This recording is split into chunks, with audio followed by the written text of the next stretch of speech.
Pete's at work tonight. He's not going to be able to be with us.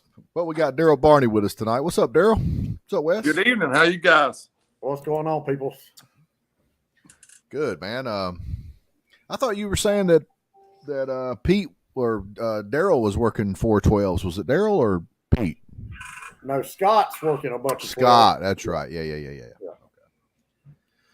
And when he's working that many hours, he gets butt hurt and he don't want to do nothing. Him's tired.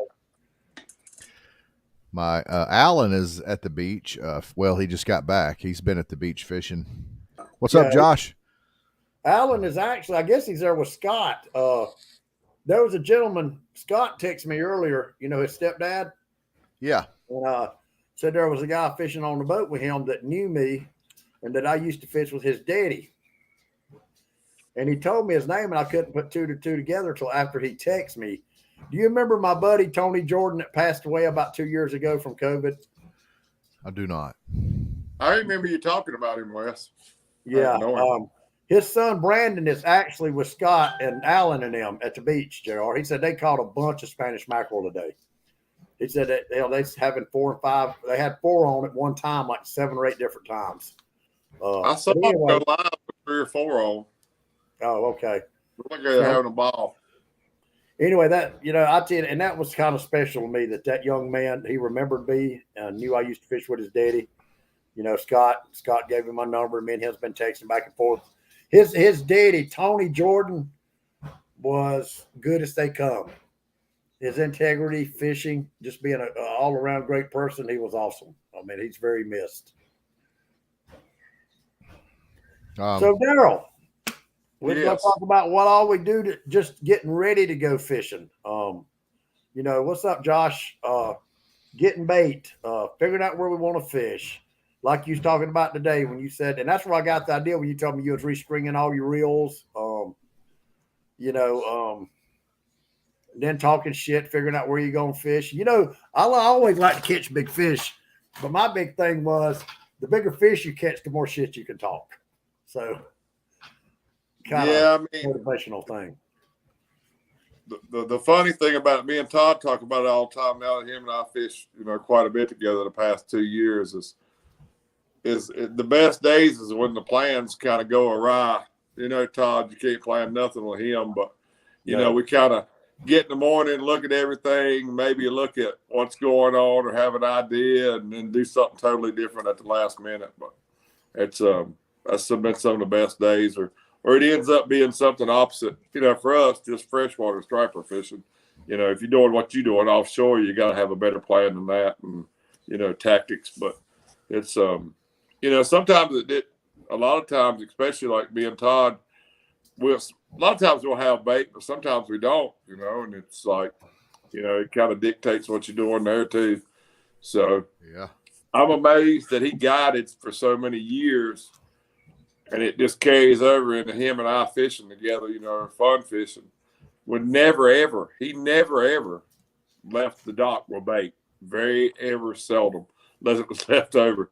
He'd catch bait every day. But he said the bait was a whole different deal back then. It was not that it's real easy, but you could get shad a lot of places where you can't now. So, hey, Scott, or easier.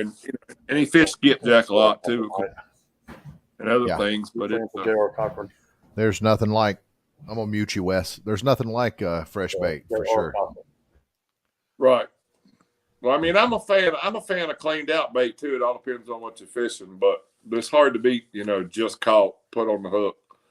It's, yeah, you said that right. Especially skipjack. That's some of the best bait in the Southeast. I wish we had that around here. Yeah, I wish we did too, JR, because I like to fish it live, cut. It's the thing about skipjack is it stays fresh. Like even if you vacuum seal it and you freeze it, even after it's been in your freezer for 6 months, you can pull it out and you cut it and it does very well frozen. I played around with it. We were throwing some in a cooler and ice and then getting in water, and I just keep a trash bag and put mine in it and lay it on ice. And then dry it off the best you can and vacuum seal it. And like you say, I don't have no $1,000 professional, but I got a pretty good grade. Like I think it's a Cabela's brand, but it's better than the Food Saver I had what's supposed to be one of those really good food savers, but this one's a lot better than that for stuff that's moist. And then, you know, you do little paper towel tricks. But I'm telling you, it works good. Yeah, it's like it doesn't get mushy like herring and shad and, you know, all the other bait fish. It still stays pretty hardy. I've just never been a big gizzard shad person. I know a lot of people swear by it; they love gizzards, but I tell you what, when it comes to frozen bait, gizzard shad's one of my least favorite. But when it comes to live bait and cut baiting, gizzard shad is one of my favorite. If I can cut the gizzard shad while it's alive, if I'm cut baiting, gizzard shad is up there. If I could cut it alive. If I can't cut it alive, I'll take perch, crappie. I'll take a list of ahead of it. I cut baiting. I'll put trout beside a gizzard any day of the week and twice on Sunday. Oh yeah, for stripers. But I mean, there's a time I know, like Doug down in Santee, they always take fresh shad. And there's times it'll outfish anything he says. But I mean, I'm like JR. Shad doesn't keep very well at all, other than fresh. No, it doesn't. I wonder how the trout would do on reservoirs like that the trout aren't native to, like Hartwell, for example. I wonder how trout would do. I've caught a lot of fish cut bait in Hartwell with trout. Really? Yeah. I think it carries over. I mean, but you know, a lot of the waters we fish, there is some trout, but like I've cut bait in the clinch below Melton Hill, and there's definitely no with trout, and there's no trout down there. But there is above. But you know, I've caught some pretty big catfish on skipjack. You know, they're not native around here, and I've brought them back from Tennessee and had people give them to me that they had gotten them from Tennessee, and I've used them around here and caught fish with them. I was in a tournament one time, and a guy came in. I think he won the tournament or came in second on Lake Wiley using skipjack from Tennessee. So I fished the Yadkin here, which is the top of in the river, JR, the Idols Dam, which is as far as you can go. That's in between High Rock and Kerscott. That's the dam that's the furthest. And I brought skipjack home, and I mean literally fresh. We got some in the last 10 years, some nice blues, you know, up to 30s. You know, every once in a while you hear about somebody catching one a little better. But I can't, no matter whether I use small pieces or big pieces like I'd fish in Tennessee for catfish. And I guess there's just so many small cats in there, it just gets nibbled to death. I don't know what and I mean you can fish live shad, even small ones like 3 and 4 inches, and just catch. You can also catch small blues, but I mean like 10. But you know that's what catches the really nice blues. You know, we got a lot of almost a 20-pound. You know, I wouldn't say just a dead average, but it ain't uncommon most days if you're trying it. Like I said, I don't catfish a lot, but we just catch a lot of them in the spring when we're striper fishing, because I always fish. Gizzards are down there, and most of the time relatively easy to get. And you could probably minimize some of that nibbling if you trolled it, like, instead of anchor fishing. It's shallow and rocky, and the only luck I ever had drifting it was like to sit below, pitch it up in the current, let it drift out away instead of the boat. There's no stretches long enough to really drift or pull, you know what I mean? Yeah. You're in the average depth of the Yadkin where I'm at probably ain't 6 foot. A big hole down there is 12 foot. And, you know, you're crossing over a foot of water, and in between class 4 rapids and rocks, it seems like all the time. I try to pull boards down there even when it's slower, and it doesn't work. You got so much stuff around. Anthony Johnson said, "We live, baby. What's going on, Anthony?" I sent him a text to see if he wanted to come on with us. Hey, JR, I just got a thing that said stream this to my audience on Facebook up on the right-hand screen. Yeah. So I put it, I filled it all out, so I don't know if it's going to do it or not. Okay. What's up, Brady Deal? JR, the Facebook user's Brady. You remember our buddy Brady we met at the beach you thought might cut us up? Yeah. I'm like, Wes, have you ever met this guy like in person? No, I just met him on Facebook. I'm like, well, yeah. We go over to his house, right? We meet him at his house, and then we walk across this big parking lot over to the bar to Clancy's. And Shit, Brady's cooler than Fred Jackson sipping a milkshake.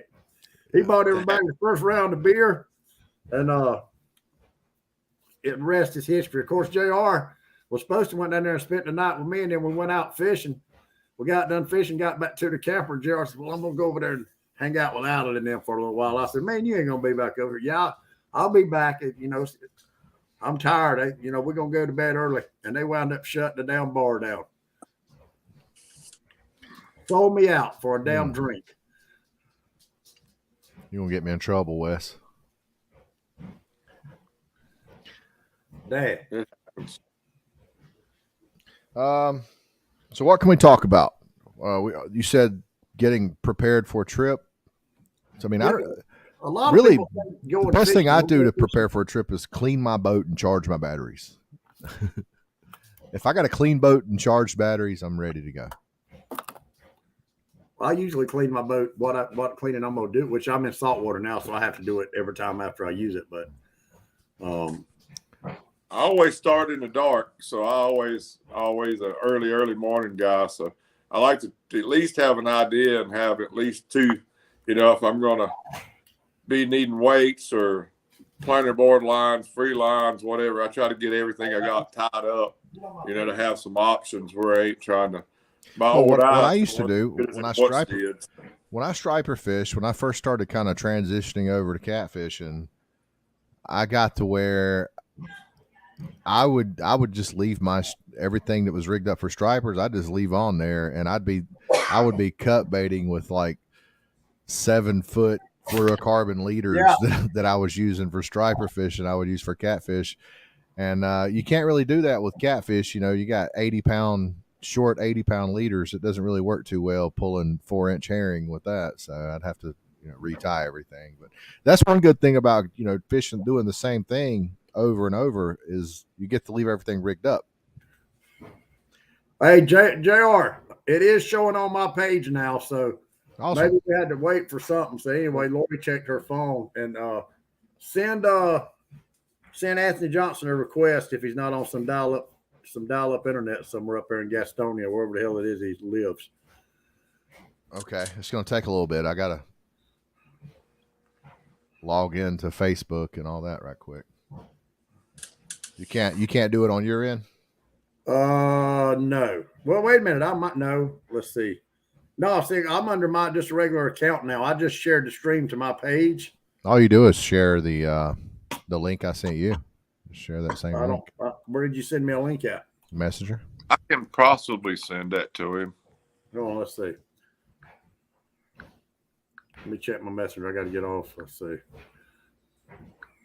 Share Anthony Johnson. Search. Anthony Johnson. Okay, sent. All right, Anthony Johnson, I just sent you you should get that link to be able to get on the show.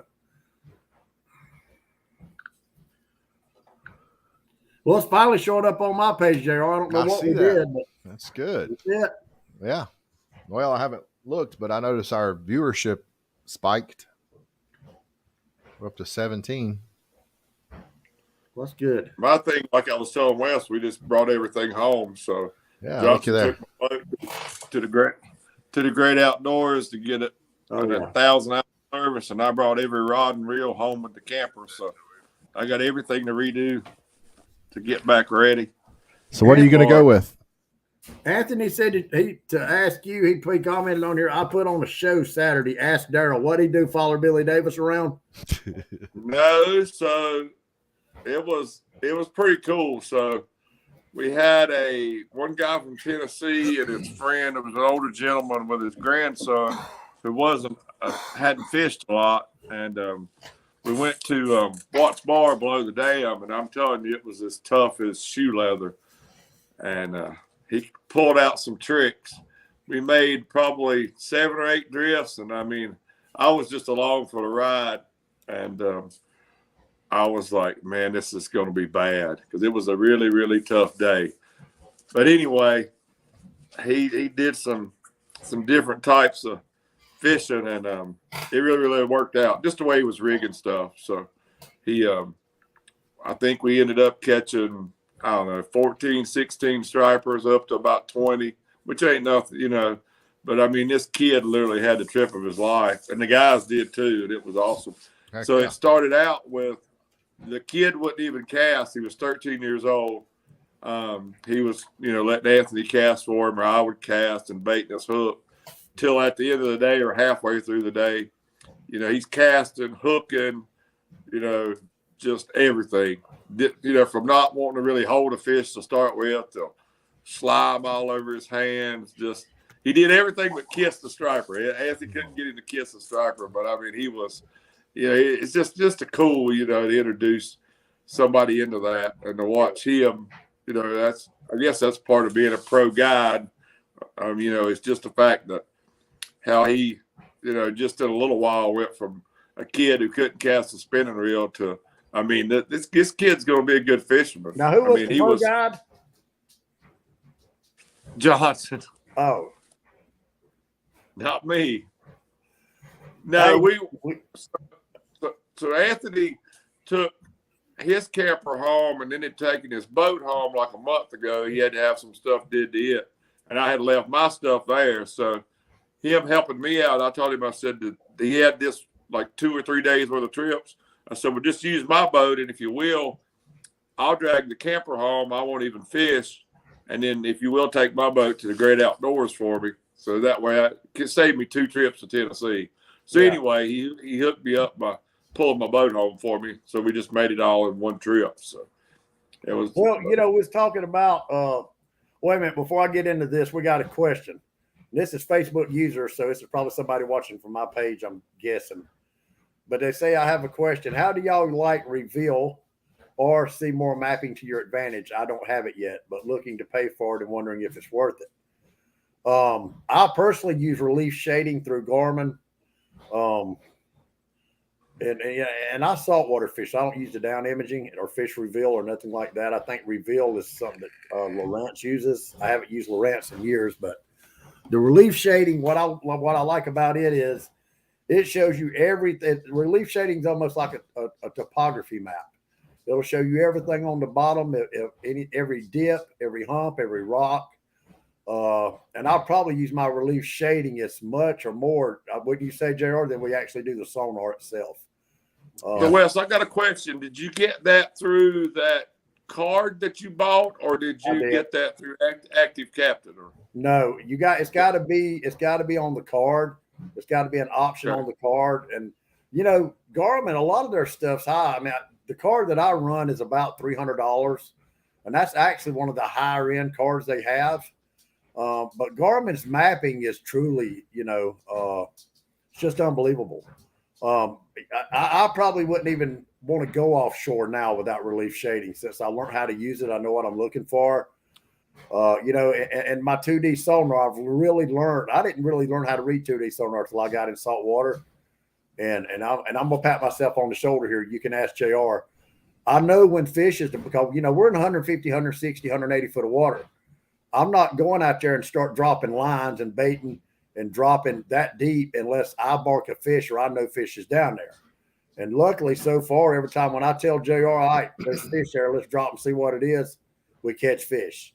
That's where come in handy. What changed, Wes? What did you figure out? Just what I was looking for when I really started bottom fishing last year is the marks I was seeing and then dropping and catching fish and remembering what species of that fish was, which is still kind of hard to tell, but I can tell the difference now between fish and structure on 2D sonar. Right. And I guess it's because there's so many more fish out there. So it was easier and quicker to learn than trying to do it in saltwater.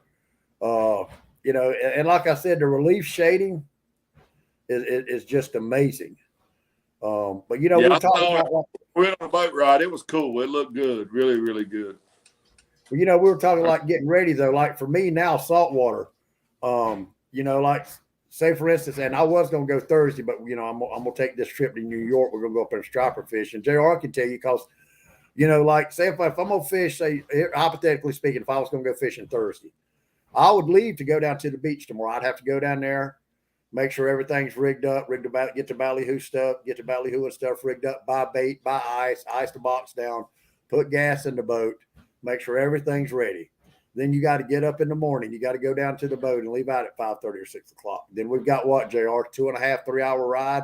Mm-hmm. Then we're trolling. Then we're bottom fishing. Then you're turning around, coming back in. You got to wash the boat down. You got to clean fish.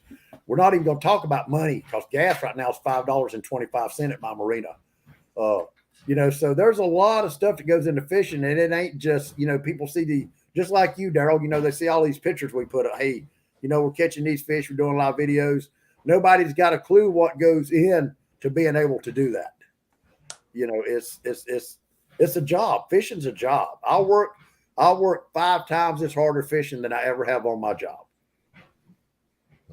That's 100%. That's for me too. But the fishing once you get out there is the easy, right? I mean, once you have bait, once you got the boat, gas ready, rods, all that. When you're fishing, that's when you actually get to kind of take your breath. You know what I mean? Yeah, here we are. Because I mean, it's always, you try to be as prepared, but it's hustle up the night before for the way we do, because you fished all day. Or sometimes I just don't. I mean, if anybody wants to go with me, I tell them, hey, we're probably gonna get skunked because I don't care. We've seen it on Facebook. You hear people say it. It's not about the fish. That couldn't be more true with me now. Like when I go, I don't even care. I don't even turn my electronics on. I got 3 graphs on my boat. I don't even turn them on most of the time. I don't even turn them on. I just go out there. I look at my surroundings. I look at the bank. I look at the terrain. If I want to fish a certain type of bottom, I'm like, well, I'll just look and see what the bank and everything looks like, and if I want to fish a drop off, and then if I got a steep drop off, on land, then it's probably like that in the water, and then I just try to. We're going too far. These electronics are, in some ways, just absolutely ruining fishing. I mean, I understand you got to see, in your case, Wes, out there when you're bottom fishing. Yes, it's imperative that you can mark the fish, but in some cases you really don't need all that. People are glued to their screens. It's almost like you're on your phone out there, except it's your electronics. It's just a different form of electronics. And when I've got over $1,000 of money that I work for in a fishing trip, I'm not going out there just to look at my surroundings. Well, I mean, we got $1,000 in our cell phones too, but no, I'm talking about $1,000 invested in bait and gas and time. Yeah. If I want to look at my surroundings, I can go out there in my damn backyard and look at them woods. It won't cost me nothing. Yeah, I mean, I don't know. It just seems like it's they're taking it a little too far. People are live scoping. Their eyes are glued. People are winning tournaments with live scope now, and I love it when I hear about. Because you still do hear about people going out there that don't have live scope and barely use their graph, and they go out there and kick people's ass in tournaments and stuff. I love hearing that. But the challenge, JR, is for me, like this year, we had probably the toughest conditions you ever had. And Wes knows what we did to work and get bait. No water flow, no nothing. And I mean, the live scope saved, like I know for me and Johnson, the whole season, for his guide service, and that is, we found fish that, you would have trolled and caught some fish, but I mean, we literally found stripers sitting on the bottom that we marked that he literally had to almost get me on the boat and show me what they looked like even on the live scope that you couldn't see, sitting still. And once you acknowledge it, like Wes said, once he saw what they were, and kind of the same thing, but I'm telling you that turned into tremendous days that would have been maybe zeros or a few fish. And I'm just telling you, if the live scope shows nothing, there's nothing there. Don't get me wrong. I mean, like you said, Anthony's running a business. Yes, right. Of course. If you're running a business, absolutely, or even if you're, Wes, and you got a lot of money invested, and you're going offshore, you got all of this time and energy and money. I'm just talking about going down to the lake and just trying to kind of put all that behind you just for a little while and enjoying it. That's kind of me and Todd, but normally, I'm trying to take somebody. If you look at half my trips, it's somebody different. I ain't running a guide trip. Todd Asher ain't never had a damn boat that the depth finder worked on it that I know of. That's what I'm saying. Him and I fish kind of like JR, but we're just going fishing for one or two big fish some days. But the other side of that is a lot of times I'm taking people who ain't never caught a striper, because everybody, I'm going to go to Tennessee. They're all going to Tennessee. Well, I like taking people and doing that, right? So, you're trying to, I ain't saying I'm running a guide trip, but I'm doing my best. I feel like I'm trying to work just as hard as anybody would, whether paid or not, for that guy. Or well, why do you love fishing? Why do I love fishing? We love fishing because we got taken fishing as a child. Exactly. That's why we love fishing. And if you think back to when we were children and we went fishing for the first time, we didn't love fishing because of the electronics. Right. But I mean, right now, if I got on a boat, and it's so just like I understand what you're saying, JR, because if I got on my boat right now and somebody said you can't use electronics, I wouldn't fish. I wouldn't even do that up here on a freshwater lake. I mean, it's just something I guess, like you said, we've got used to it in such a habit. And I like looking at my depth finder, especially like when we're trolling. I don't know if you've ever noticed when we're trolling, I mean, you're offshore out there on the ledge. If I'm not looking at a rod, I'm looking at that depth finder. Mm-hmm. Because I want to see what we're fixing to go over. I want to see, if there's some spots that looks good or a live bottom that we might come back and bottom fish. I mean, it's just, I guess it's just a habit. I'm in no way or means a Garmin expert, but the challenge for me on that part of it, JR, is that now almost every day that I use it, I learn something, and you're just, and it's kind of your point though. I'm staring at it, but it doesn't take away. It adds to it for me because when you're seeing new stuff or you find a new feature, because I mean, this is like. So I've been in the striper thing for 4 years. I striper fished here in the river forever. You don't need anything. The electronics won't work down there. It's shallow water. They number rocks. We use a depth finder, but you might as well have a hook 2 or whatever, just to see if if you can find a 10-foot hole, or better than that, just stick your paddle in the water, right? So, if you can't reach the bottom, that was a good hole in the Yadkin. No, we're not shaming anybody for having hook 2s, by the way. Hook 2 is a good No, I'm not that. I'm just saying, just something to read to depth. If it was a freaking old Humminbird sounder, right? That's my main graph on my boat. It's a hook 2 I bought from West. Hey, one of the first Lowrances I didn't know that hook 2. I remember when the first good depth finder I ever bought, decent pack, was a hook 2. And when they come out with the down imaging, I thought I was somebody. I was like, you can see this shit now like X-ray. And if your down imaging is not marking nothing, there's no need in downline fishing. You're pissing in the wind unless you're moving. I literally fished for 2 years, and then this year started using the side imaging, along with running side imaging on one graph and then the live on the other one. And just that aspect of it was like, I was so excited to get back and do it again and learn more and see what was what. And it's for me, it's like it makes it different every time. You know what I mean? Because it's the end. I don't want to say anticipation, but it's the learning, because I'm so new with electronics and so weak at it. And I feel like it's really helping my fishing. So it's kind of paying off for the investment that I spent on them, because the crap ain't cheap. Yeah. So it's not turning it on. I ain't saying I wouldn't fish without it.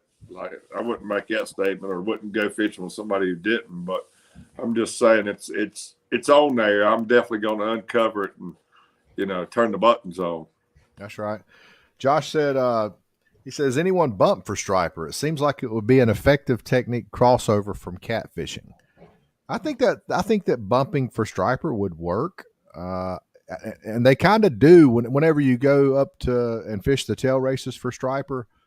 That's pretty much what you're doing. That's pretty much drifting, yeah. That's pretty much what you're doing. If you ain't staying in contact with the bottom, you ain't catching fish. So that's you're. I say that I've never actually bumped for catfish, but I'm pretty sure what the concept is. And we drift up, pitch out. Like say, you got to be in contact. Lamb with said, them. David Lamb said, just like cell phones and GPS, I used to go to California from North Carolina with a paper map. Would you want to do that now? But sometimes you'd like to go back to the good old days and enjoy times. Try fishing one day without electronics. Yeah. No, I can't. I can't see me ever. And there again, you know, everybody to each your own. And I can understand sometimes you just want to go to get out there. Like JR said, you're not even going to really catch a fish. If you catch a fish, fine. You're just going to be going. That seems like that's all I've been doing lately. It's just going out there and having a rod. And I've just been taking one rod with me and with a Kitech on it. And if I decide to do some fishing, I'll fish a little bit. If I don't, I don't. Well, yeah, I've said it 100 times. If you're in this sport, I don't give a damn what kind of electronics we got, Daryl. Live, whatever. I don't give a damn how much your boat costs, how much you're gonna go fishing and you're not gonna catch fish every time. That's just a fact. I don't give a damn what kind of electronics you got on the boat. If the only aspect of fishing that you enjoy is just catching fish, take up another sport. Because I've went more and didn't catch fish than I ever went and caught fish. I mean, that's just part of it. Yeah. Especially if you're trophy fishing. Yeah. But for me, and I guess everybody, like when you see yourself actually getting better, not saying I'm good or arrived or anything like that, but it's a lot of self-satisfaction that you're learning, that you're getting, you know, through, you know, some of the stuff now I'm actually can show people, you know, some of the stuff, and it's like, you know, and you still, everybody gets on my boat. Like I asked Wes some questions on his graph. Wes, when he came this year with me in the spring, was helping me with some stuff on my graph. Everybody who gets on, who, especially the Garmin guys, have different stuff. And it's like I was telling Wes about Bill, who I went to Chesapeake Bay with last year. I mean, he's just a wizard with it. And he told me that he literally, because I was like, how, you know, does this guy just, you know, because Bill is, I'll just say he's a seasoned guy, nicest guy you ever met. But he literally was out there during the day and said he called Garmin customer service, which was the best testimony I ever heard for any kind of customer service. Yeah, and he they are awesome. Understand, will answer the phone and they stay can on speak there English. with me. And they speak fucking English. That's what I'm saying. And walk through every screen with me and answer no dumb questions. And I mean, this guy in Chesapeake Bay marked every fish, the date, the weight, and which I know is a simple thing. But when you're out there and you're pulling through these fish and you see where he's caught all these fish, and then he's running his Garmin radar, and he's just, I mean, it's like, and that's not the only thing he's doing, but I mean, I'm just telling you, he's just a whiz. And that he just calls Garmin up on the phone with any question that he has. He says, if it's 9 to 5 or whatever, they literally pick up while he's fishing and will stay with you as long as you want and answer all the questions. I think you've arrived, Daryl. But No. Basically, you describing Bill sounded like you were describing Wes too. Wes is pretty much the same thing up in Chesapeake. But that's you know, that's just, I mean, how much better could you be when you can pick up the phone as a company and be able to talk to somebody live and, you know, just stay with you answering questions. I tell you, man, I mean, Bill and Wes and who are, I don't want to leave anybody out, you know, of course, you know, Chuck and Clint and all these other guys that what's his name? We went fishing with him. Has the Hughescraft, Jeff Peel. But these guys, they really know how to fish Chesapeake Bay, pulling those eels. I mean, it's an art. There's an art to it.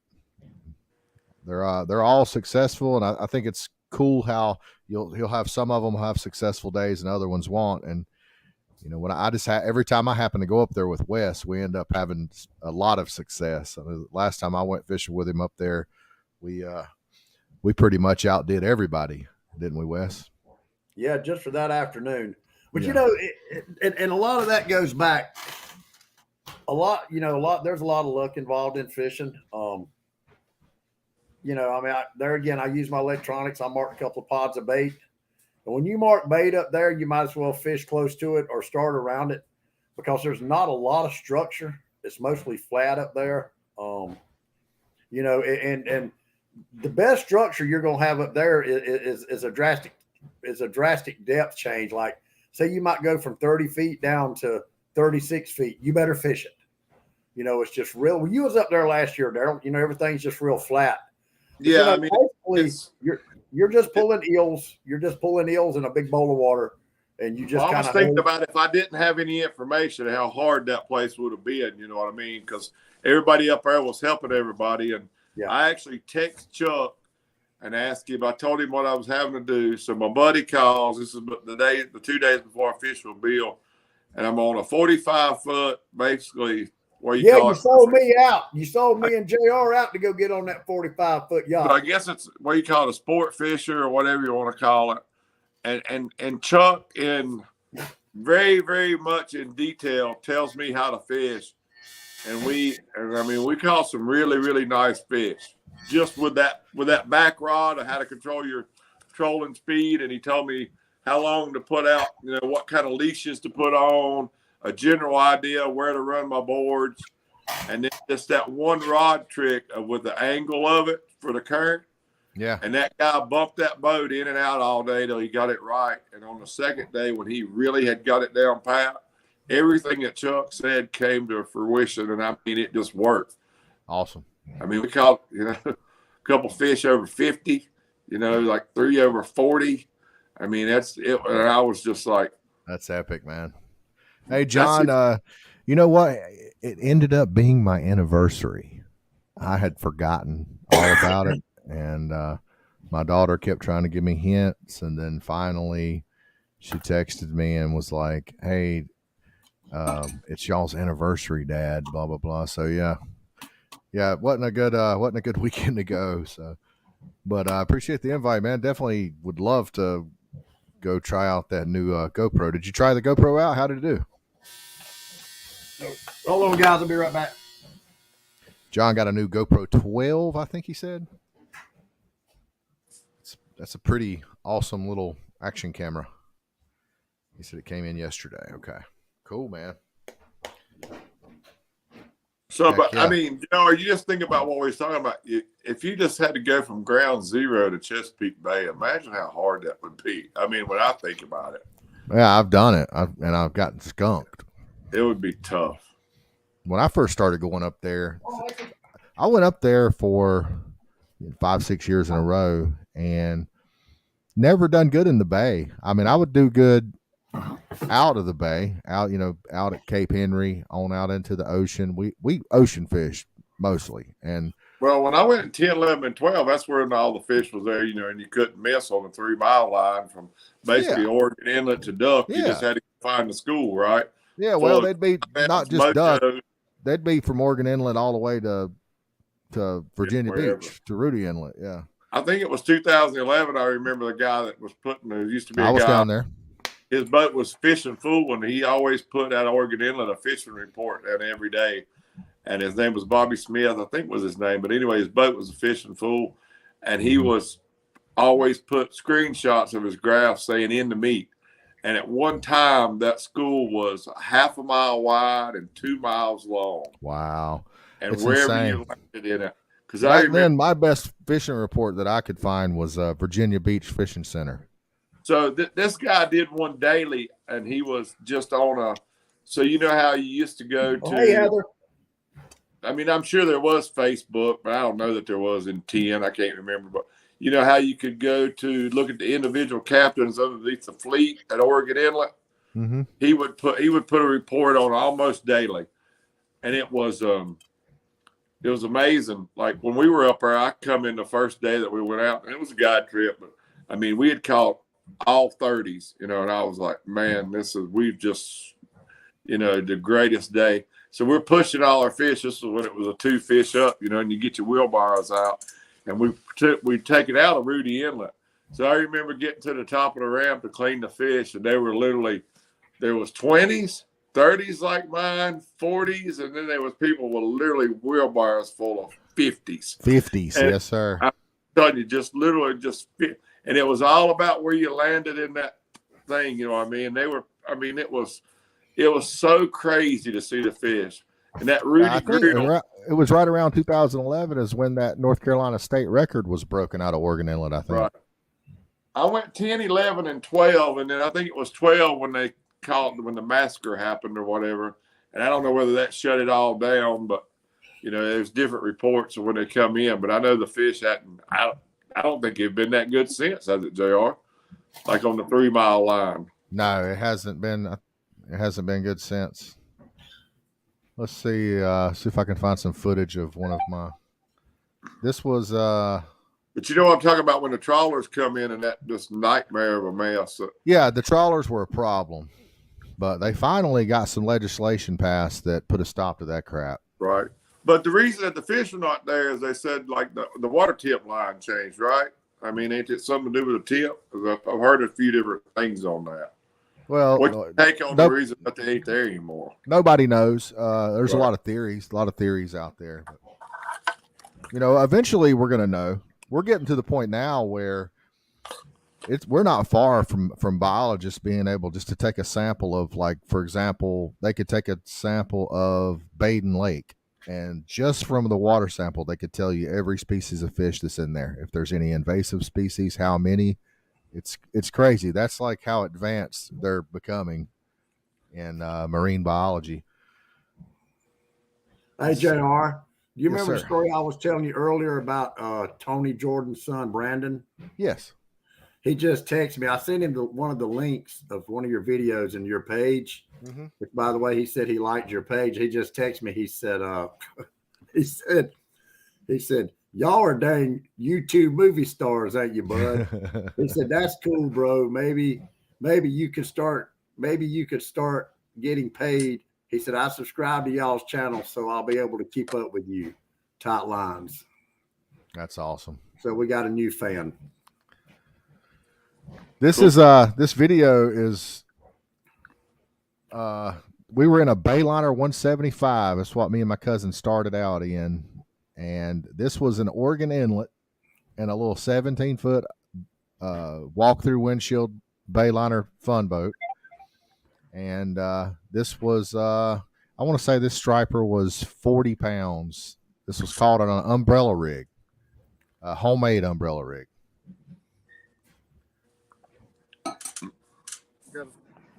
Be that degouger saying that. I'm about to get my daggone. Out here on Oregon Inlet, Shane just hooked on what looks to be 30-pound fish, maybe even a citation. Got him. He actually swallowed the swim bait. Yeah, there it is right there. Did you get that? I got it. He's bleeding. He was hooked. Hold him up right quick. Huh? Hold him up. Shane, get back here. It's yours. Honestly, that way you got to get him under the gill to get 2 hands on him.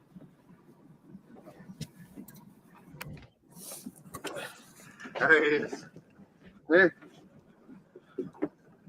There's that damn fish. Be careful. Yeah.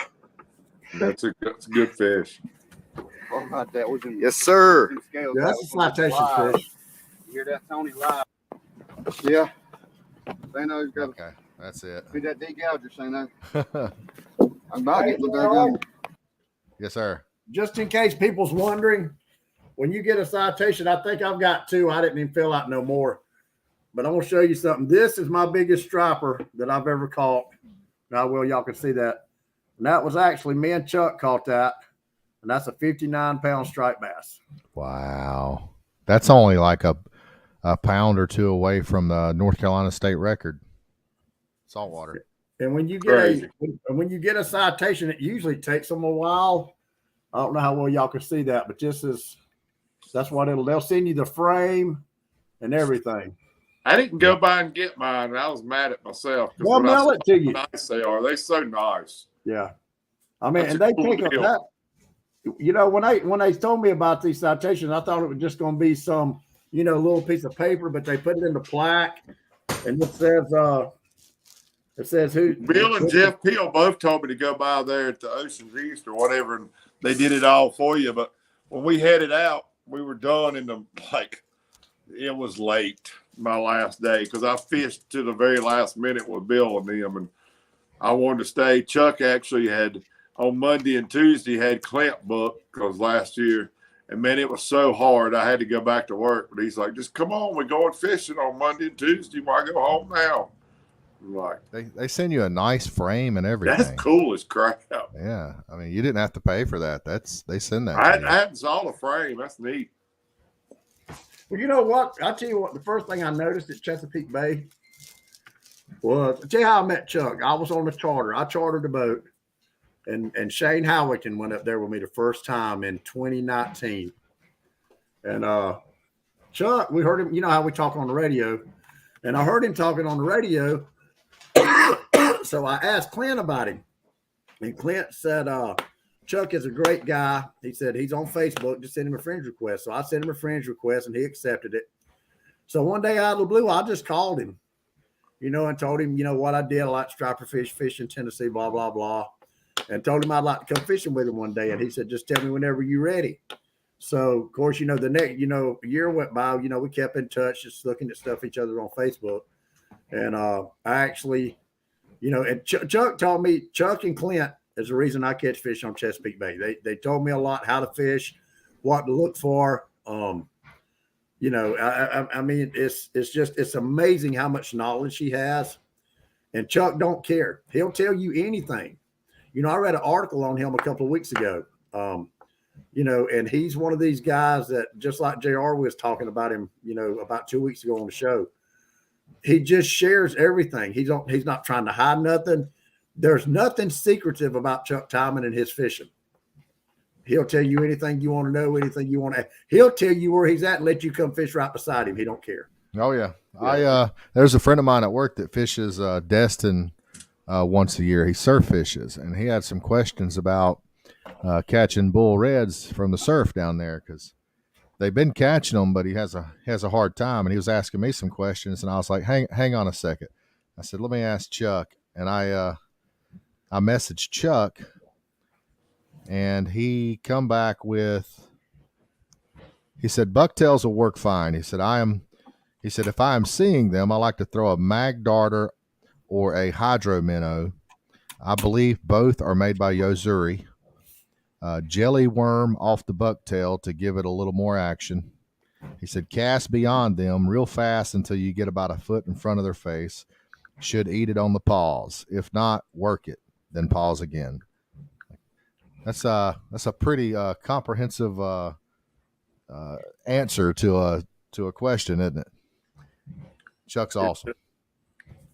It's just amazing somebody with that much knowledge who's that like I was telling you, like, it helping me down to, you know, I was like, what hooks, what this, what that, you know, just when we first get into fishing conversation, and he's the reason of that text. That, I mean, I could have texted others, I guess, but you know what I mean? It's like he wasn't the only person that could have answered it, but he answered it like in that kind of detail, you know, of what to do in language that I could understand without, you know, exactly. You know, when we first start fishing, it's like when we first learn something new.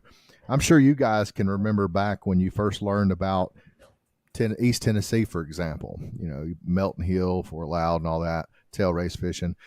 You went up there, you caught some big fish. You'd never done anything like that before. You've been striper fishing your whole life. You ain't never caught even a 20-pound striper. You go up there, and 20-pound stripers are highly common. And you go out there, you wear them out. Then you come back home, and all your buddies that are also striper fishermen don't know anything about it. So it's like a big secret. It's like, you know, I'm gonna tell you this, but don't tell nobody. Well, everybody knows about it. Well, the thing is, what we start to learn as we get seasoned, I stole your word there, Daryl, is that sharing knowledge is what it's all about. You know, at first we think everything is so secretive, and then we finally realize it shouldn't be, and we start to share, and it's like it just comes full circle. Yeah, it's I mean, it ain't like there's a ton of secrets up there as far as places. Techniques catch more fish up there, and a lot of the way we tail race fish than other things. It's not anymore, and I'm sure it was at one time. You know, it's not the super easy button. And next year it may be floodgates every day, or, you know, lots of water and you just, the first time I ever went was a funny story. My battery guy and I went from work. He took me, and I met Anthony Johnson. We fished floodgates at Fort Loudon. The fish behind me, if you can see it, is the biggest fish I ever caught in the Yadkin River. It's 21.5 pounds, 10 years in to catch that fish. First fish I ever caught over 20. The third fish I ever hooked and caught with Anthony Johnson was 24 pounds. So I was just hooked. I mean, I don't know. We caught a few 30s that day, right around 30. I think the biggest fish was 33. I went 6 trips, and I never went when the floodgates wasn't on. Just not trying, just 6 trips. I come back home. This guy I want to go, that guy I want to go. We ended up like 6 guide trips with Anthony. After like 3, him and I figured out he wasn't as big a jerk as he acts like, kind of say. And we just made friends. And anyway, long story short, was the next year the floodgates wasn't on, and I was like, I thought they were pretty much so running all the time. I never went there when they weren't on. And I'm like, where's the water that comes over them big concrete things? It's like, I mean, I'm just being honest. I didn't know all the lingo and this and that and what happened. It was like the only thing I knew was going fishing with Johnson, right? Mm-hmm. And it's like, he's like, you don't know. You just hit it lucky and he didn't even realize till we talked about it later that I was like, every time we fished that year, 6 trips, we fished floodgates. And then you found Todd Asher. Yeah, and then the next year I found Todd Asher and the whole nother. So Todd fishes a whole different way, the same but different. And then, to new places where Johnson fishes too, but not where Johnson always maybe guides. And we went out to, all the places everybody knows, and I remember going to 61 up there, what we all call 61, and it's like just an amazement of how beautiful it was. And we get up there, me, you, and him, Wes. Was it like mid-July or August, and the water was 53 degrees, and I'm like, holy crap. Foggy as hell. Darrell looked down, he said, man, this water looks like it's a foot deep. I said, no, you're about 4 foot deep, and it looks like the rocks are actually going to come up and jump in the boat with you. Yeah, I promise you they look like they're coming in the boat with you. But, I mean, just unbelievable how gorgeous it is. Todd tells, oh, this ain't any stock water. This is from the hatchery, and they put the brood fish in here, and, the whole story about all that. And, I mean, it's just everywhere has its own little story. But, I mean, you're talking about some of the coolest places. And everybody always is on top. Oh, man, it's, because I don't know how many 50s he's caught, but, I mean, he's caught a lot, and then you see that fish at Big Fish Outfitters, which is the oddest thing. I think it's 52 pounds and 42 inches, and it just, to me, it looks like a retard, with the gut that's down. It's just unbelievable how big it was, feeding on those trout. It's crazy how those freshwater fish, how much fatter they are than the saltwater. Anyway, it's you hear all the stories, and Todd still says, he'll tell you today, I don't fish Middle Tennessee because I ain't fished all of East Tennessee yet. No, I don't think it's that it gets boring. I think this guy commented, I don't know who, I can't see who that is. It just says Facebook Somebody's user. my page. It says, I remember everyone was worried about South Carolina coming to Tennessee. Now I don't know anybody from here that goes. I guess it gets boring fast, I guess.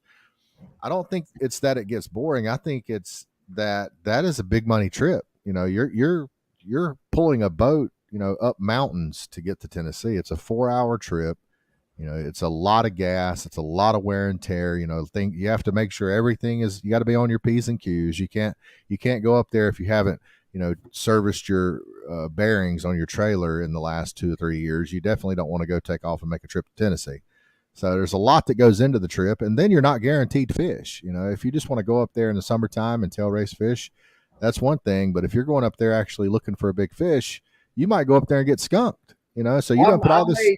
I've made more than my share of trips to Tennessee and fished 2 and 3 days hard, 8, 10, 12 hours a day, and never got a bite. Exactly. But, so yeah, you take that's a risk, and I think that's why you don't see guys from South Carolina and Tennessee anymore. But what kept me going back to Tennessee was I'm looking for that one bite. You know, I wanted a 50-pound fish. It only took me 2 years to get it. I was very blessed. But I remember when I caught that first fish, dude, I was so excited. I was on the phone with Todd Asher. I was propped up in a beanbag when that reel went off. And I said, oh, shit, a rod went off, Todd. Hold on a minute. So I said, I'll call you back. And I threw the phone down, and it was in the beanbag. And I fought that fish for what it seemed like forever. It's probably 15 minutes or so, maybe 20. Well, when the fish first hit, Daryl, you know where I caught that fish. I don't know if I showed you that. When it hit, it went up from the back of the boat. It went hard left. And the only reason that fish stopped was I had a Torium 14 with 80-pound braid on it. But the only reason that fish never turned, she beached herself. She was running so fast, she ran out of water. I could see the top of it down there. I said, oh, shit. So then I didn't know what to do. I said, well, I'm just going to, you know, I was thinking about just cutting my anchor. I mean, my tie rope that I was tied to that stump and just drift the boat down to her. And I said, no, I'm just going to pull her off because I still had 5 lines out. So anyway, I just went ahead and pulled her off. And I said, well, all the fight's got to be out of her. As soon as I pulled her off, she came right to the boat. That fish never fought me another lick. Dude, and I put that fish in the boat and finally I had to stand up and I was kind of holding the scale up. And at bottom, my boga's out at 50 pounds. Dude, and I started screaming and hollering. I guess I sounded like a bitch. And then I said, oh, shit. And I laid the fish on the floor, and I went to pick the phone up. I said, I got to call Todd right quick. So I was trying to hang the phone up, and Todd said, how much did it weigh? And it scared the shit out of me. He was on the phone the whole time. I said, damn, dude, you heard all that? He said, yeah, I heard you crying like a sissy. What's wrong? I said, dude, I finally caught a 50-pound fish. And I said, listen, Todd, I said, I got this fish in the floor of the boat, and it was hot, dude. It was 90 plus degrees up there that day. And I asked Todd, I said, man, listen, I ain't never killed a fish up here. I said, I want to mount this fish. He said, I'd mount it too. But he said, don't worry about killing that fish. Take it, get it mounted. So then the next person I called was my wife, and I'm screaming like, well, baby, I caught a 50-pound fish. She's more excited than I am. So I get all my rods up, untie the boat, take off to the boat route. Well, when I'm leaving, I said, Anthony Finley was coming up with me that afternoon to fish 3 days. So Anthony, I called and I was dialing. I thought I had Anthony Finley, and I just hit Anthony. I hit send and phone. He said hello, and I said, Bud, I did it. He said, did what? I said, I finally got a fucking 50-pound fish. Unbelievable. I was telling him all about it, and then he started talking. I said, wait a minute. I said, who is this? He said, it's Anthony Johnson. I said, oh, my bad. Wrong Anthony. And I hung up on him. So anyway, Anthony Finley came on up, and I can't show y'all. I don't know. Anyway, you can't see these pictures good, but if you can look in the back right here, all those pictures is from what me and Anthony Finley caught after that. We got a 42, a 44.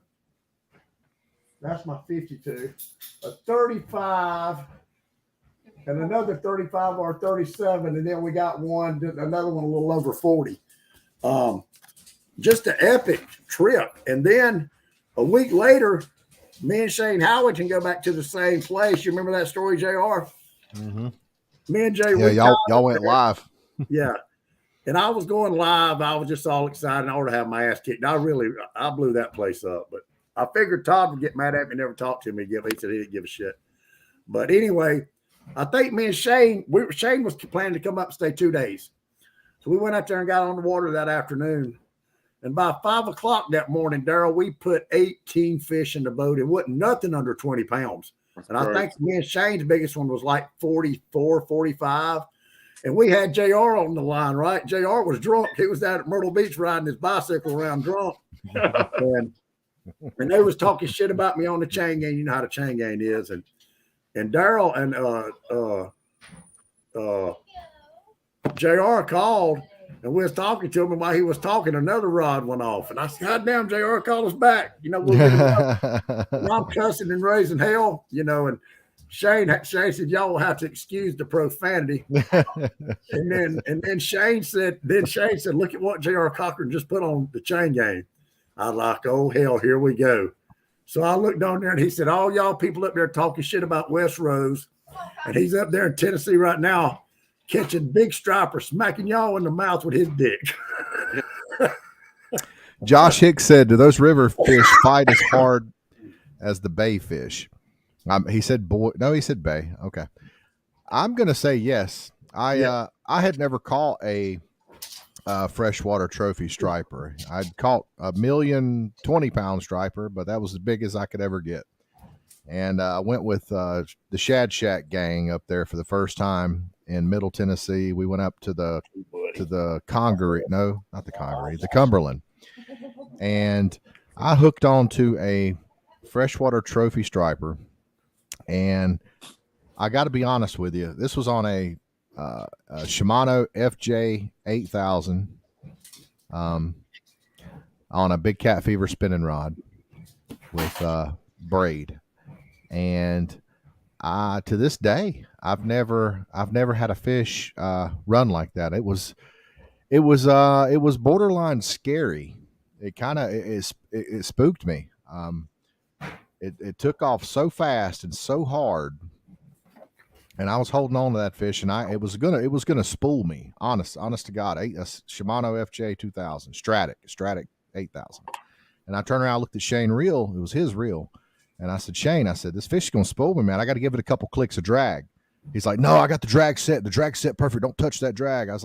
I said, I got to give it at least a couple of clicks. I got to slow this fish down a little bit. He's gonna get me up, and I'm gonna lose this fish if I don't tighten this drag down, because he's gonna get me, because the Cumberland was full of wood. And sure enough, that fish got me up in some Cumberland? Wood. On the Cumberland, yeah. This fish got me up in some wood, and it got off, and it was hard. It was a heartbreaking moment. I actually got it all on video, but we ended up catching, I think we only caught one more fish. No, we caught a couple more fish. They were all small, though. We didn't catch another big fish. That was the only big fish. I got to feel a trophy striper, and I can tell you the Middle Tennessee trophy stripe bass do fight harder than the saltwater striper do.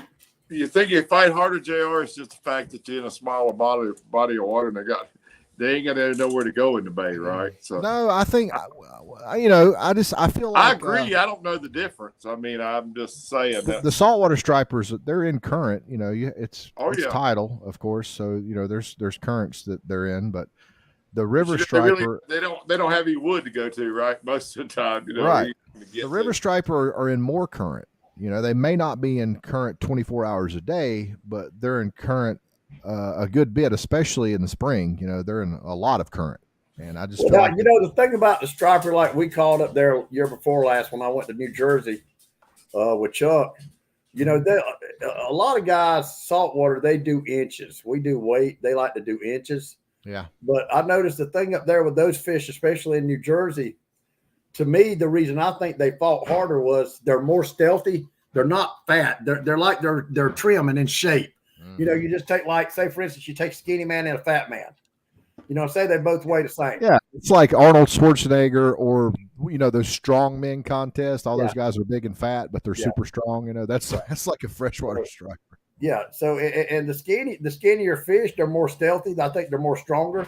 They've got a lot more wind to them because they're not trying to pull as much weight.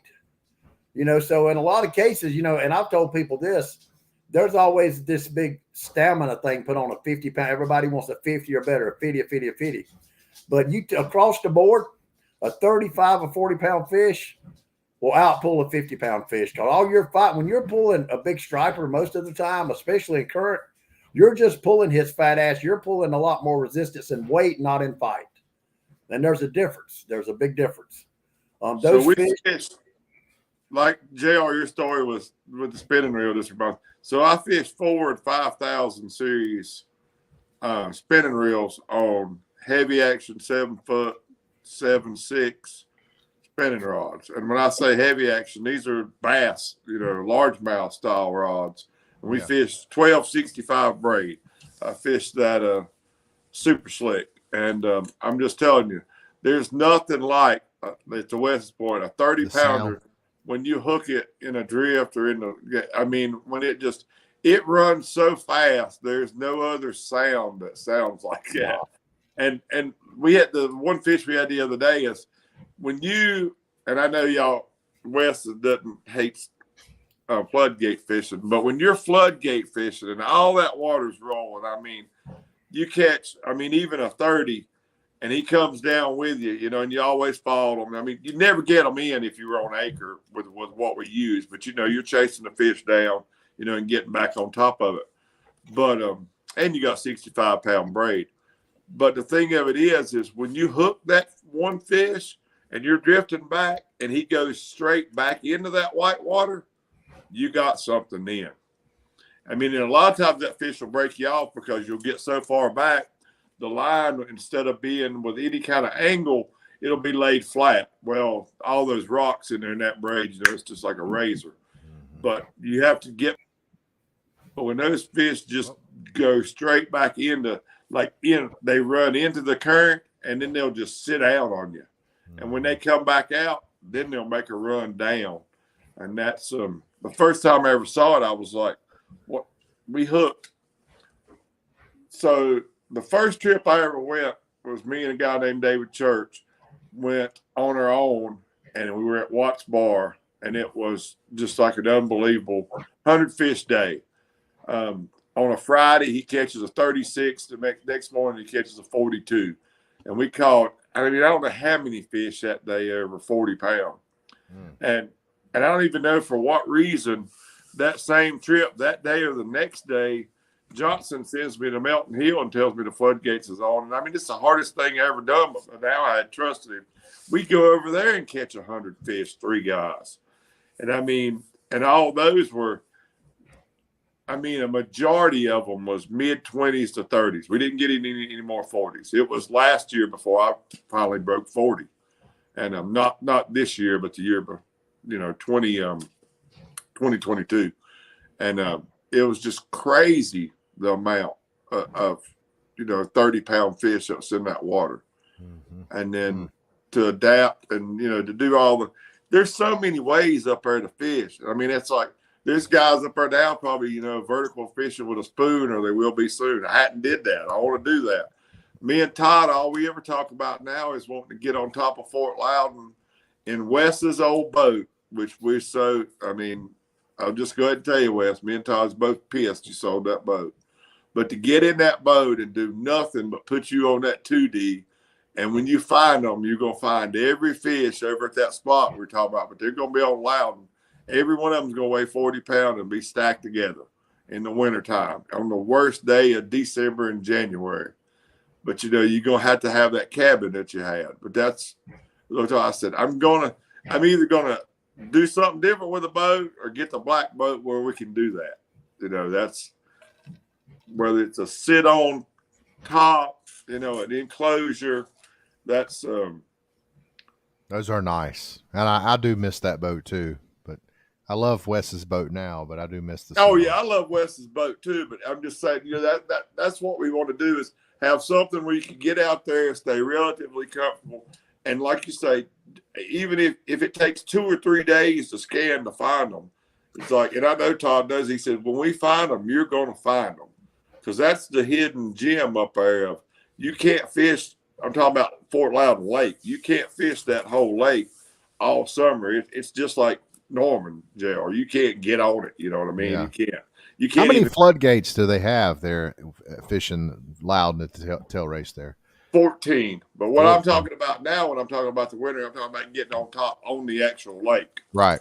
Wait, JR, Fort Loudon, in my opinion, Fort Loudon per acre has got 5 times as many fish as any impoundment in Tennessee, period.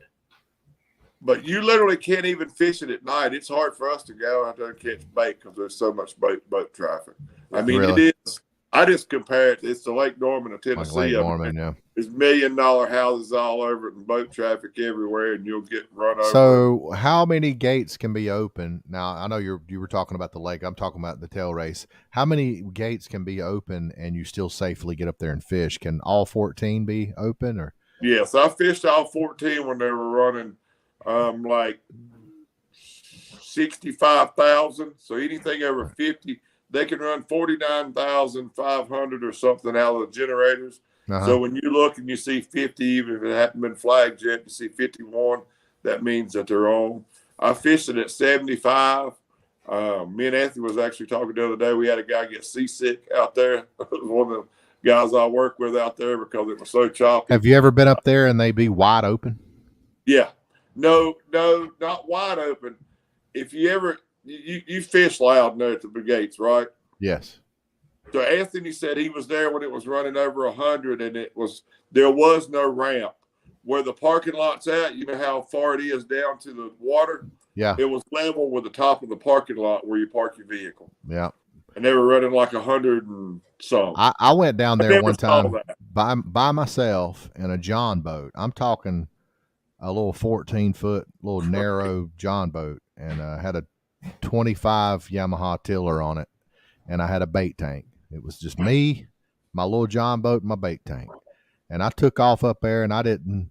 This was back before I didn't have no apps, or I didn't even have a smartphone.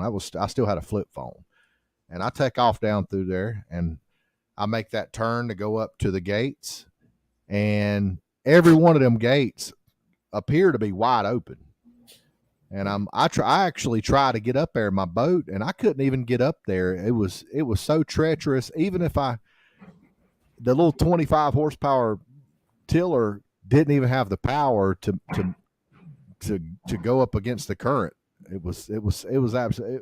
And even if I could have, I would have died up there. It was that's how bad it was. I went all the way up there for nothing. Had to turn around and come back. So the one thing about it, there was a guy who lost his life up there the other week, and they were running like, I read about that, 5 gates, maybe 7 gates. And to me, honestly, as I would rather flood fish because the fishing's better. You had to figure out what gate.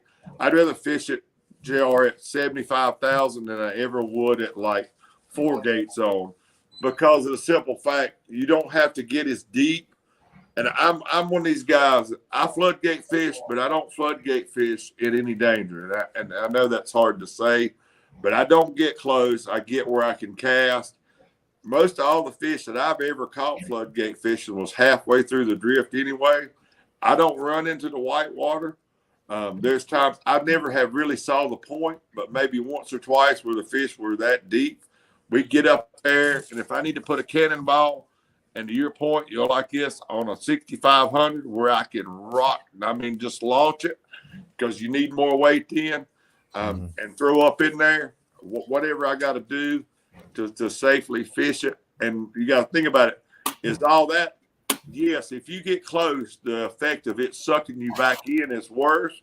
But the fact that it'll push you out more is, unless you I got you. So when they're running more water, it could be more dangerous, but there's also like an aspect of safety to it too, because it's not going to suck you in as quickly. I'm just telling you, it will suck you in, but you can't get as close. But that effect, and you got to think about the fish aren't as deep because they're running more. It's all turbulent, right? That's right. So the fish will be way back. You can literally, with all the gates on, let's say 2/3 of the way back to the bridge, you can still drift that and be catching fish. Yeah, like 200 yards maybe from the rapids. The fish will literally be, and a lot of times they'll still set up in. Now, how much more weight do you use when it's like that? So when it's really, really rolling hard, I fish an ounce. I fished up to an ounce. Okay. And I've seen, an ounce and a half not being caught. That's where the Ambassador 6500 really shines. It does. A 1 ounce sinker. To your point, I can fish the seam if I see one, even though it's floodgates, there's still seams. I can pinpoint cast, as you call it, or very accurately. And I can throw the line off the thing, right? That's right. I got those 8-foot Abu rods, those volatiles, and I love them. And yes, sir. Are those the blue rods? Yeah. Yeah, that's the ones Shane Reel has. I got 10 of them from Johnson. That's probably where Shane Reel guy is. I'm sorry, Wes. Go ahead, bud. Last time I was at Loudon, and I didn't know, they were running, I think they were running right under 100,000. And it was pretty bad. And I told Todd, it was me, Todd, and my wife, and Michael Walker. Well, I told Todd, I said, listen, bud, I don't really give a damn about fishing like this. And he said, well, this is the only place we're going to catch fish right now. So we're trying to get Lori on some fish. Of course, Walker wanted to catch some fish. But the secret he told me to Loudon, and it worked. These guys was up here drifting. They were drifting. We was watching a couple of boats, nobody catching nothing. If you're facing the dam when they're running that much water, you know what we did? What do you think we did? If you're facing the dam and they're running that kind of water, what do you think we did? Trolled backwards. No. You know the lock wall over there to the right, Daryl? Yep. Yeah, you just fish the current break. Yep, we got about 20, 30 foot off that rock wall, and Todd told me, he said, now when he was pitching, he said, you got to be careful because this current, you got to stay on that motor because we couldn't cut the motor off. Actually, we're using a big motor to kind of keep us from going fast. We're just trying to slow our drift down. Right. Did we caught fish every pitch? Now you're talking about not the lock wall. You're talking about the wall between the spill gates and the turbines. No. Yeah, the outside is part of the lock wall. He's talking about the long lock wall, aren't you, Wes? Because you can't, when the gates are on, you can't fool around that generator wall.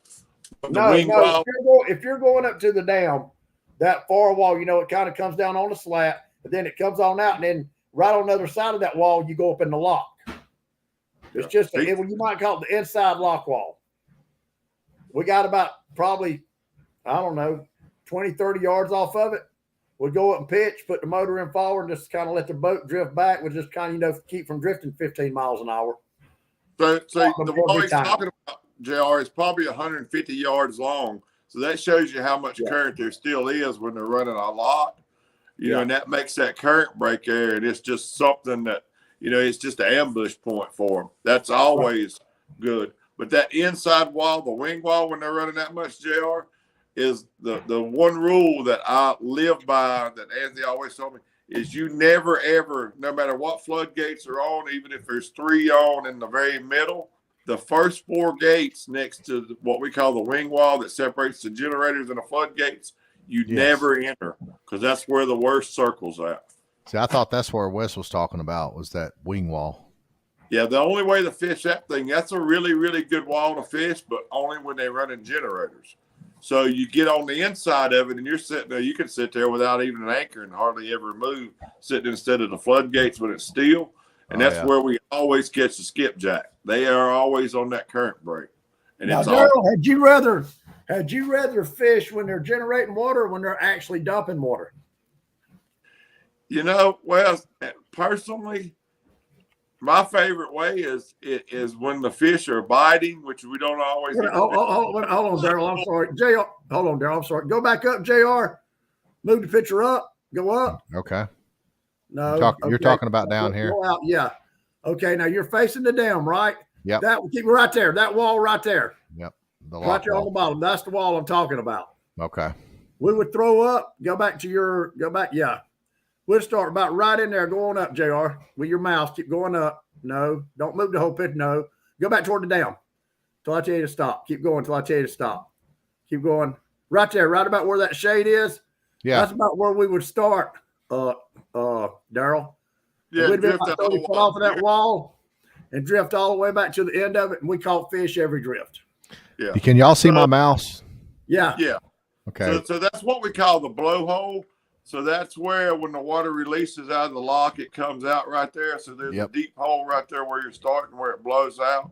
And then that drift all the way down the wall. And Wes will tell you this, it seems crazy, but when that's running correctly, you can set your boat a foot off that wall and it'll drift it and never touch it, will it, Wes? Hardly. No. You can it'll make a cool drift, and you can just pitch in front of you and just follow it right down through there. And I mean, it's like murder. I've probably fished here 100 times. Right. To answer your question, Wes, is I would rather have a bang up morning pulling boards and be done at 10 o'clock and catch 20 fish than fish the floodgates and catch 100. It just takes a toll anymore. I mean, it takes so much bait to go around fishing floodgates. I'm assuming this is probably where Anthony fell out of the boat. Exactly where he fell in that corner. Yep. That's where I always catch my bait too. So all the way in that corner, there's a piece of rebarb that my understanding was what the net hung on. Yeah. Well, I've actually gotten then off on these rocks too before, and I've walked up these rocks all the way as far as I can walk and through the net and caught bait. You got to be careful though, because those rocks are slick. So well, I'll tell funny you story. what attracted me to Tennessee, the first, what I ever really thought about it, Lori had Googled it one year, and I said, baby, and she Googled it. She said, baby, she said, the best place to catch big striper is Tennessee. And I looked at her, I said, I ain't driving no three or four fucking hours to catch no damn fish. So the previous year, the year after that, I seen a chain game picture of Scott Perry, Patrick Miller, Shane Howington was in there, some other guy. It's Shane and Patrick's holding up these huge fish. So I called Patrick. I said, where'd y'all catching fish? He said, Tennessee. As soon as he told me that, I had to go. And that's really what attracted me to Tennessee was Scott Perry and Patrick Miller holding them big fish up. If you'll look, you could see the boils right here. Oh yeah. And what we always did is, which I'm sure is what everybody does, is we'd get up in here and we'd cast up in the seam of these boils, and we would hope that our bait would kind of kick around, and then eventually it would get kicked out. And as it got kicked out, we would just drift down with the bait. And then we'd turn around and we'd come back and we'd go up here and we'd make another cast and do the same thing. So funny story, the floodgates are on in the second trip I go over in that corner where Anthony got in trouble at is the generators are running and he sees something and takes off. He's like, just listen to everything I tell you to do. I mean, just wherever they're fishing, he takes off to that corner and grabs a smelt net. You know, I know y'all know what that is, the wire basket net. Yeah. You know, that you dip net. So we run all the way into that left-hand corner. Granted, the generators are running. He takes the black boat I got now. He's got a plate welded on the side of it for nothing but that, and tells me to stand. And all this happens in like 15 seconds. He said, you stand at this steering wheel and don't touch a damn thing unless I tell you to. He said, if I tell you to, I'll tell you everything to do. There's two of us on there and him. Our guide leaves the boat. He goes out onto that, goes off the front of the boat. Like I say, all this happens in 15 seconds. He's with this damn dip net, with this metal dip net. And I'm standing there thinking, our guide just left the boat and is out there on the rocks. And I mean, I've never sit on top of the generators. So you know what that looks like. You know, I never drove over them. Oh, so yeah. we drove over them. I'm scared to death. You're scared to death. Yeah. I'm scared to freaking death. I'm just being honest. He crawls out and goes to scoop it, and what he saw was alewives in that corner, and he knows that was money for us. They were over there flipping. He grabs a whole scoop, probably gets 30, comes back in the boat, dumps it. I was like, thank goodness that's over. Right straight back off the boat he goes. And all he wanted me to do was pull back up if I needed to, but he positioned the boat and locked it against the wall with the motor in gear, you know, running against it. Yeah. And all he told us is be still, don't move around, just shake us off. Is this Melton Hill right here? No. Melton Hill Dam tail rodder. It looks like it to me. No, go back in there. No, you sure that's Melton Hill? Yeah, that's Melton Hill. Yeah, that's Melton Hill. Yeah. I don't remember having that big groove in there. Yeah, that's that trough over at the left. The whole walk. The nicest thing about Melton Hill is go back over the other side, JR. All that you see that goes into that bend, like come on over, all that is access area for people to bank fish. I've seen people off of that platform, I mean, just catch just the nicest stripers, and there's always people over there. I've gotten on this wing wall right here and stood up on that wing wall. Yeah. And I did that this year. You have to be able to cast to hit this wall over here, standing on top of this wing wall. That is a long ways. It's longer than it looks on there. I didn't stand on that one. I stood on the little short wall. Which one? Come over. This one? Yeah, come over. The one that's in between the gates. In between the gates. Come on over. You see that little bit short wall? That's yeah. Now go up. Go up with your mouse. Yeah, right here. Right there. Yep, that's the one I'm talking about. Yeah, you're right. We used to catch skipjack. Hey, JR, now go back down with your mouse. Opposite. Just go down. That little wall right there. No, go down. Go down. No, with your mouse. Right there. We used to tie our boats off to that one and get out up on that wall and catch bait. Mm-hmm. Done that too. Now these turbines are a little closer than the Loudons. You'll think you're back far enough, and you won't be.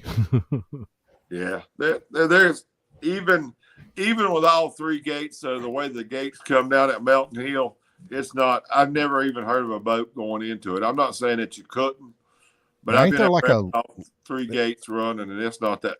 Isn't there like a gates- ladder or something you can tie to, like right Yeah, in right here? there at the end. Yeah. No, I it's think- on Well, the it's actually a rung ladder. It's rungs made into cement. Yeah. but it's on the. There's one there, but the other one's on the other side, right there, JR. At that little short wall coming off. Oh, okay. Yeah, right Yeah. there's the ladder. where That's the everybody- best place to cut bait fish. That's the first place I ever cut baited in Tennessee, right there where your mouth is. Yeah. That's- You better get there early. But where you see where that trough's at, we come over in it and sit there right in the middle. Yeah, just go right over to the middle, anchor right there, and wait on the generator to come on and cut bait right there as an awesome spot. Okay.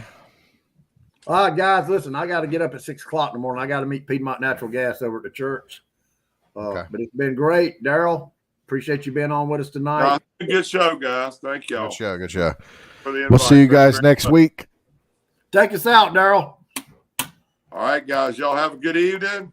Real fishermen, we're gone. Tight lines. Everybody have a great evening. Thank you, everybody, for Night. joining. See you Peace next week. up, baby.